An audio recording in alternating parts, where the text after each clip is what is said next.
Hello, everyone. Welcome back to the Mindful Ear Audio Review channel. I'm your host, Joshua Sloan, and I am back after an extended hiatus due to work and a few other things with an exciting review on not just one, but two products from Apos Audio. It's headquartered out of San Francisco in California.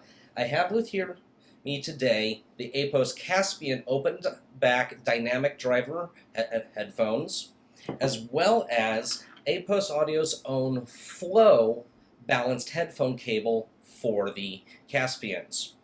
So, real brief, let's go through some of the pedestrian details about the headphone first. It's got a 50 millimeter dynamic driver in it from Kennerton. Kennerton is a Russian company, if I recall correctly, and they make some really outstanding dynamic and planar magnetic drivers and headphones. They've got all natural oak ear cups on them. Like when you pick these things up and look at them and you feel the lacquer job on them, like you can still feel the wood grain, but you can tell that the fit and the finish had some special attention paid to them. They're really fantastically put together at the price point. They've got a full inch of sheepskin and ear pads which have acoustic memory foam filling in them. I find them to be extremely comfortable for long listening sessions. They don't really get that warm, and even with glasses, which is a big deal, they still create a good seal and you get good bass pressure as well as clarity throughout the entire frequency range.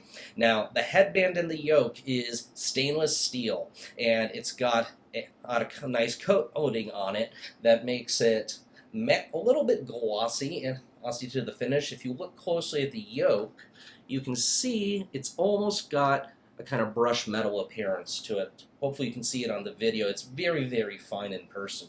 The headband itself is very durable, but at the same time it's got some nice squish to it. Not too much padding, not too little padding, which is really hard to get right sometimes with both headbands and ear pads and headphones.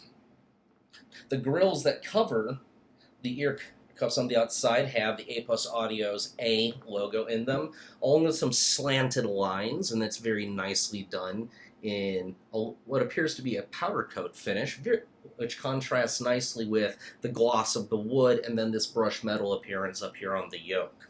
Internally, you've got Litz wiring, which is really good.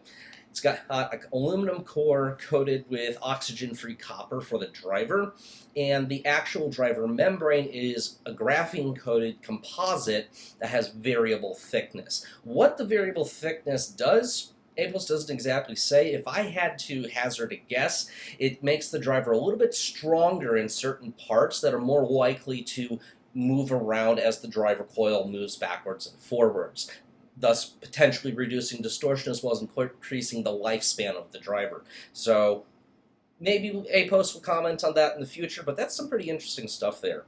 As far as the frequency response, we're looking at 5 Hz up to 45,000 Hz, so well below the lowest threshold of human hearing at 20 Hz, and way past the upper threshold of 20 kilohertz. They have a sensitivity of 115 decibels, so they're very easy to drive. I tried them out both balanced as well as unbalanced with the stock cable that came with them, and with their impedance of 33 ohms, they did not really cause anything a problem. Like, I can plug them into my MacBook Pro with an adapter and things are good. The maximum input power for them is stated to be 500 milliwatts, so you can give these cans some serious juice if you want to, which is great if you've got a nice high-end portable like the iFi Diablo, which outputs 2 watts balanced output, which means that you can, with something like the Diablo or something else with higher wattage, you're never going to run into your top headroom and get distortion from your amplifier or your DAC. It'll be the headphone that distorts at that point, which is kind of a good thing. It's better the headphone distort than your source material distort. Like I said, the thickness of the pads is 1 inch or 27 millimeters for those of us internationally. The overall feel of the headphones on your head is very balanced. Like if I just take them and put them on, they've got the sliders click it like up and down really nicely and softly, but firmly, which is always an issue when you've got this style of extension going on. I can throw them up on my head, kind of put things down, and I have a nice comfortable seal. I really don't notice these on my head too terribly much. Are they big? Yeah. Am I always going to know they're there? Yes. But during my testing, I found that it was very easy to just lean back, relax, and almost forget that you had the headphones on.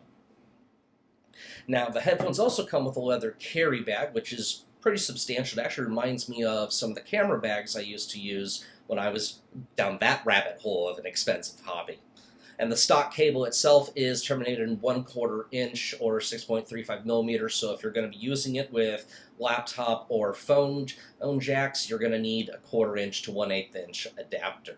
Now, the flow cable that I have for them is terminated in 4.4 millimeter balanced and has these really, really nice and solid Reen mini XLR connectors to them. The little push button release is nice and firm. It's not anything you're going to accidentally bump free. The connector itself is just really, really good. And this entire section right here between my fingers, this is the strain relief. And that's a lot of strain relief, and that is exceptionally good. The outer covering is paracord. I got a red. The one that I got was red in color, which not bad. It doesn't seem to pick up body oil and dirt very easily, but if you're taking it around a lot and you're moving around, say traveling for work and things like that, it might get a little bit dirty, but with nylon paracord, it's pretty easy to clean, so you don't really have to worry about that too terribly much. And then on the source end, it's also another Reen termination, and really one of the neatest and solidest headphone source terminations I've seen in a while on aftermarket cables. So let's talk about why this headphone is cool, why I like it, what things I don't like about it, and I'll talk about some of the pairings I have been able to use with it over time.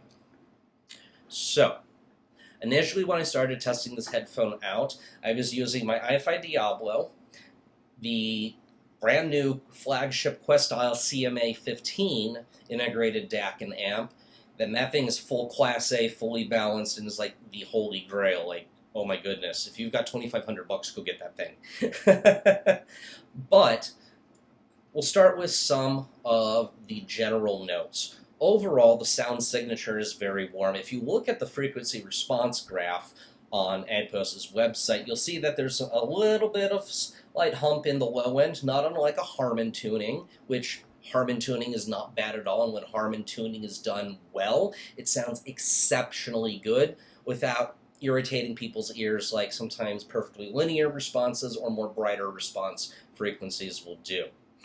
I personally thought that the low end had some warmth and texture to it that was similar to a much less expensive headphone, the Sennheiser HD58X, which that one's only $150, but it punches well above its price point and is an open back dynamic driver just like the Caspian, albeit a little bit different in how it's employed and the shape of the driver and the materials used, but very, very similar sound signature from around 400 hertz down, at least tonally.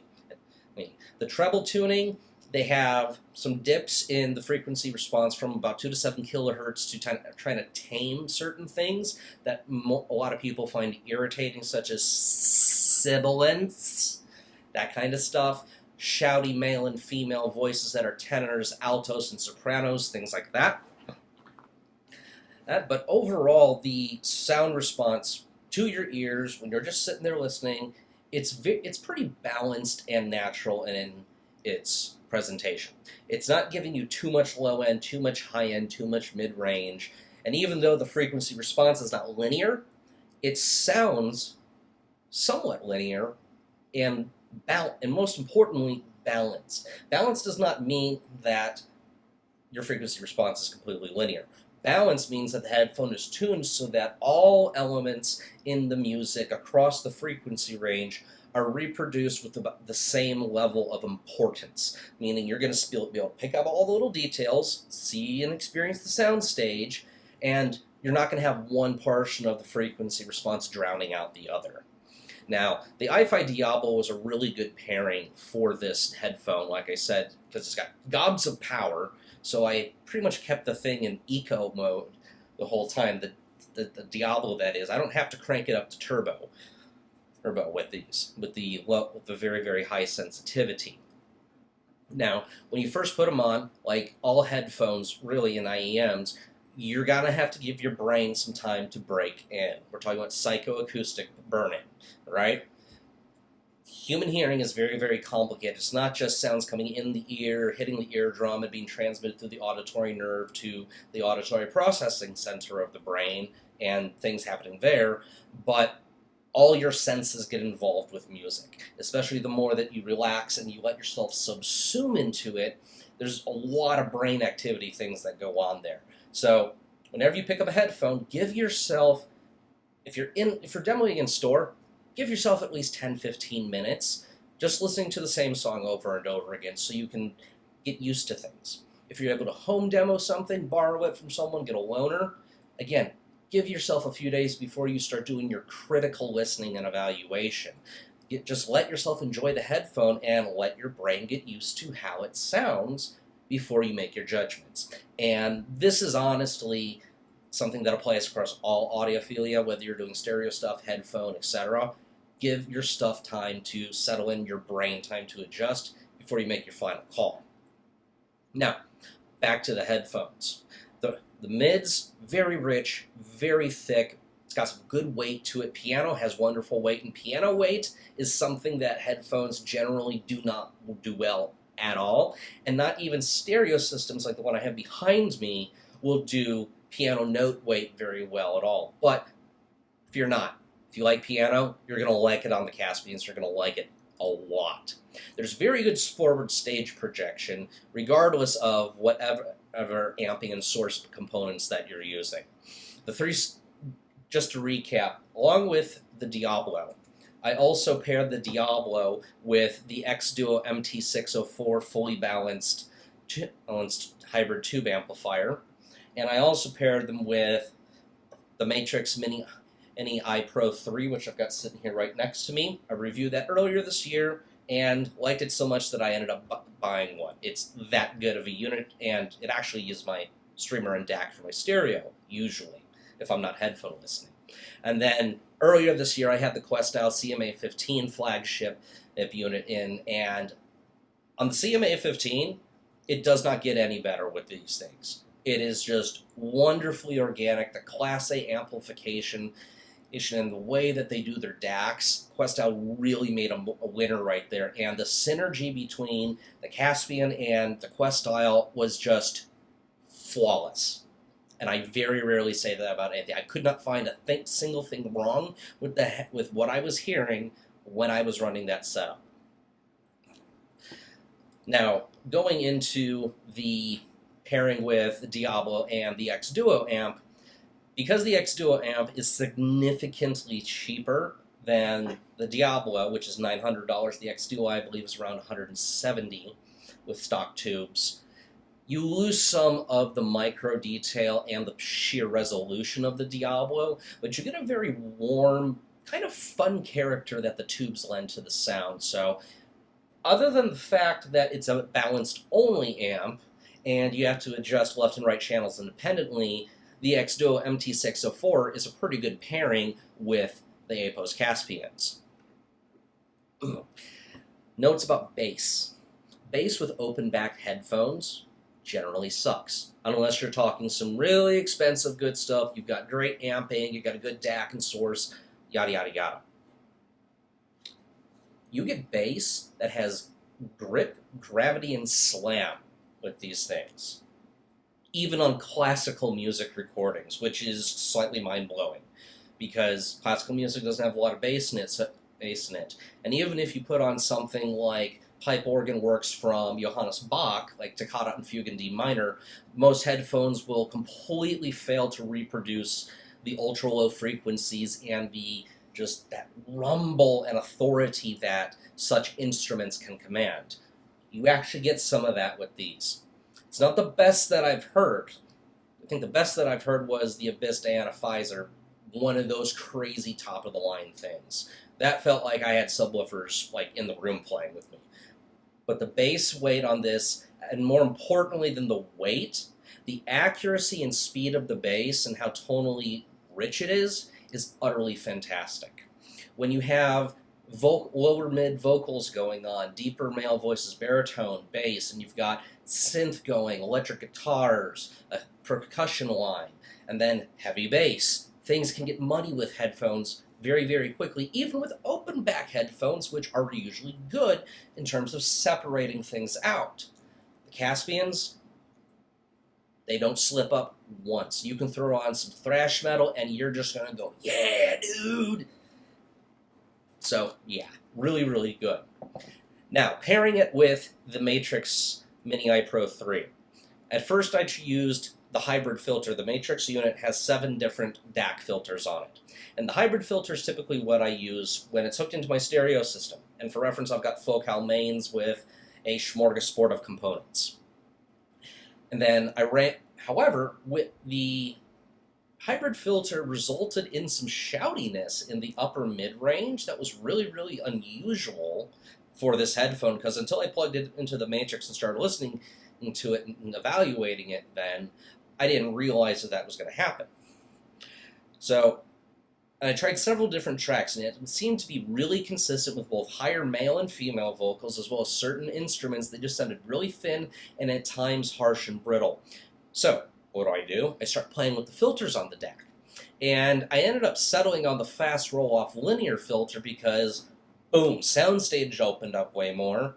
Boom, depth and layering of the stage got better, and you no longer had the vocals right here in your nasal cavity or just in front of your eyes with everything else right here.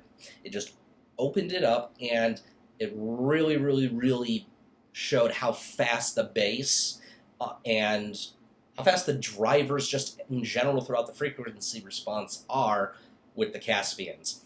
At their price point, they are the open back dynamic driver to go to if you want something that is fun, that is engaging, that's got lots and lots of detail, easy to drive, and is very forgiving about the sources and amp pairings that you do with it. Final word about the cable. For $150, it may seem like too much, but this is a really, really well-made cable. And it's backed by a really great warranty as well, and the customer service at Apos is fantastic. The sockets for the mini XLR connectors in the ear cups themselves are really, really, really stout and well made. If you look at them, you can see that's not thin metal right there around the edge. Like, that is actually fairly thick. And then the male ends of the plugs in there themselves, the stalks or whatever you want to call them, the pins, are relatively thick as well, which means that after months, weeks, and years of plugging and unplugging, they're not going to break. At least I hope not. Haven't had them for years yet. We'll wait and see what happens. So, that brings me to my final conclusion. Should you buy or should you not buy? If you are looking for an open back headphone that is going to be fun, that is going to give you enjoyment in your music regardless of what genre you listen to, and it's not going to, say, irritate your ears if you have tinnitus or hearing loss or things like that, and you like that open back style and the feel and the aesthetics of the headphone, go for it. I do absolutely recommend, though, that you get an upgraded cable, because the stock cable is it's really, really basic and leaves a lot to be desired. I've got it right here, and it's just really, really basic. The nylon is not as nice on it. The jacks are still of decent quality. Whether they are green or not, I don't know. But they do appear to be a little bit cheaper in nature, and the splitter's clunkier, and you've got this really ungainly quarter-inch plug here that just doesn't go with the headphone. So as far as stock cable, Apos could have done a lot better, at least in terms of the aesthetics of the cable, and it's also ridiculously long, too.